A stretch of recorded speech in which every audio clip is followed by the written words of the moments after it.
Assalamualaikum warahmatullahi wabarakatuh. Nama saya Sri Anggreni dari kelas Manajemen AS Tambuk 2019 Universitas Negeri Medan. Saya akan menjelaskan tentang perkembangan teknologi komputer dan perkembangan teknologi digital.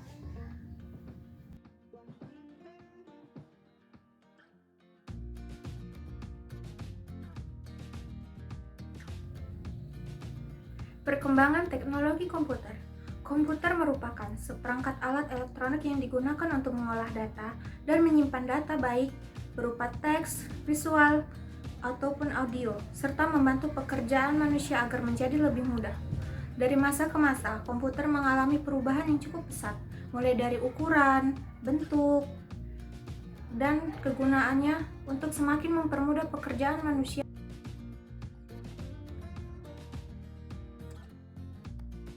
Perkembangan komputer terdapat dalam 5 generasi. Generasi pertama dimulai dari tahun 1946 sampai dengan 1956.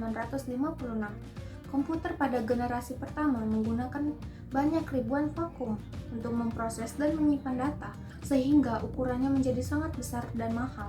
Contohnya adalah komputer generasi pertama yaitu ENIAC atau Electronic Numerical Integrator dan Calculator, diciptakan oleh Dr. John Monsley dan Presper Enkelt pada tahun 1946.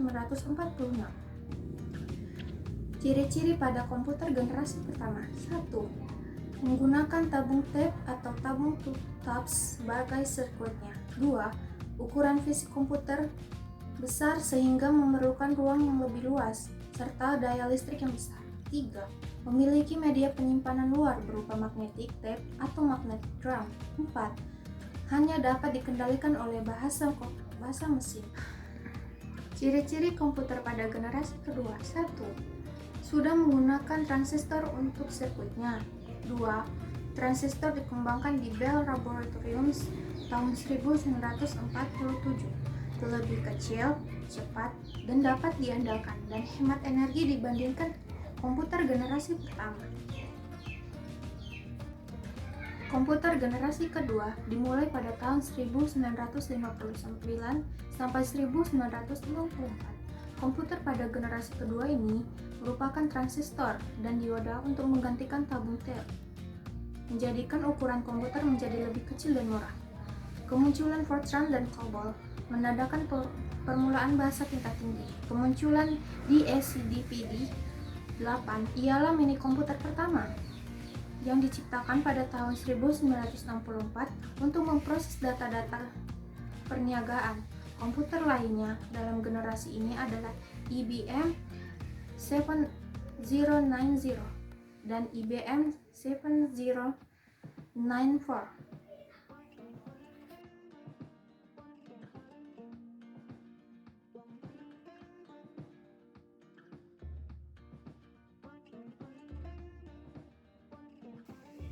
Komputer generasi ketiga dimulai dari tahun 1964 sampai awal tahun 80-an. Pada generasi ketiga ini, chip mulai menggantikan transistor, di mana chip ini terdiri dari ribuan transistor di dalamnya, yang proses pembuatannya disebut Large Scale Integration atau LSI, sehingga komputer menjadi lebih kecil ukurannya. Ciri-ciri dari komputer generasi ketiga ialah 1. Karena menggunakan IC, maka kinerja komputer menjadi lebih cepat dan tepat. Kedua, peningkatan dari sisi software.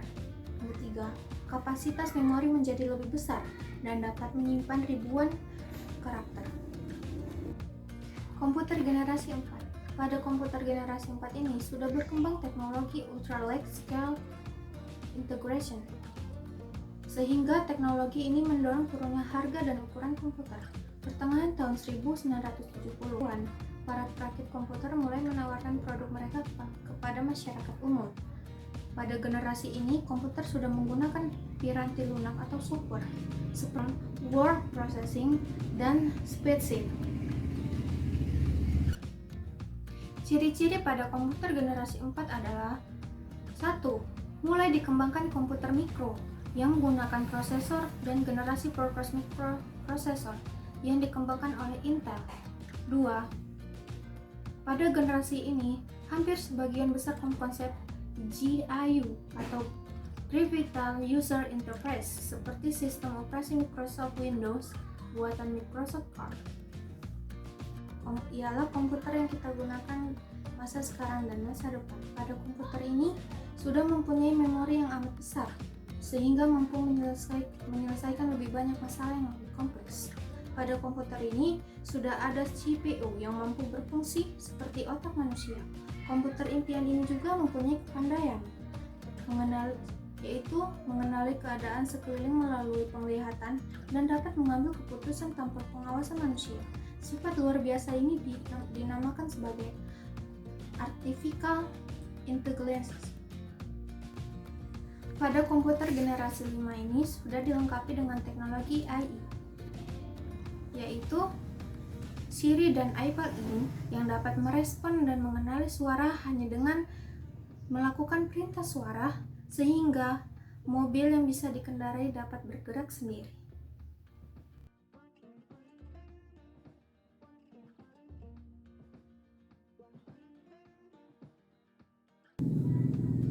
Perkembangan teknologi digital tak lepas dari perkembangan komputer.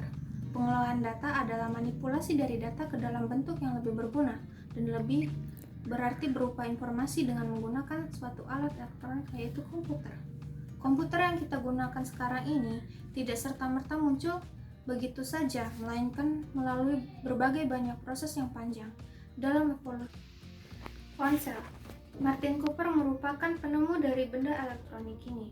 Perkembangan ponsel dari tahun ke tahun mengalami perkembangan yang cukup besar.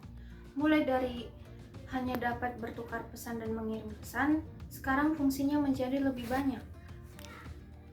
Perkembangannya mulai dari ponsel seluler ke handphone, mulai dari tombol keyboard hingga menjadi touchscreen.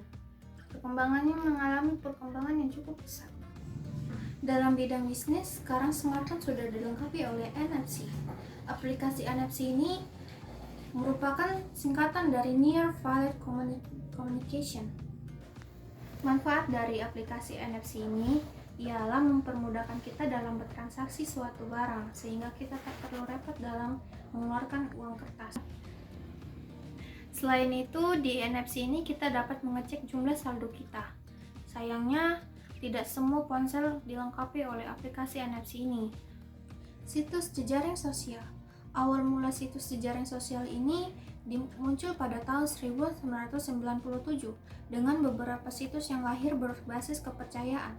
Setelah itu, masa kejayaan situs jejaring sosial ini mulai diminati pada awal tahun 2000-an. Maka orang akan tertarik pada produk kita. Hak sosial dan ekonomi. Contoh positif ialah mempermudah kita dalam bertransaksi melalui m-banking, lalu mempromosikan barang. Kita tak perlu repot menawarkan pada masing-masing orang, cukup menempelkan pada laman jejaring sosial kita. Efek negatifnya ialah adanya hacker.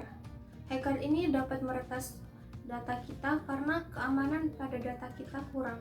Apalagi dalam perusahaan, jika datanya kurang aman, maka dapat mengakibatkan kerugian yang cukup besar. Pesan saya ialah mari bijak dalam menggunakan teknologi komputer serta menerima informasi. Terima kasih atas waktu luangnya. Mohon maaf apabila terdapat kesalahan kata maupun kalimat saya. Saya akhiri dengan Assalamualaikum warahmatullahi wabarakatuh.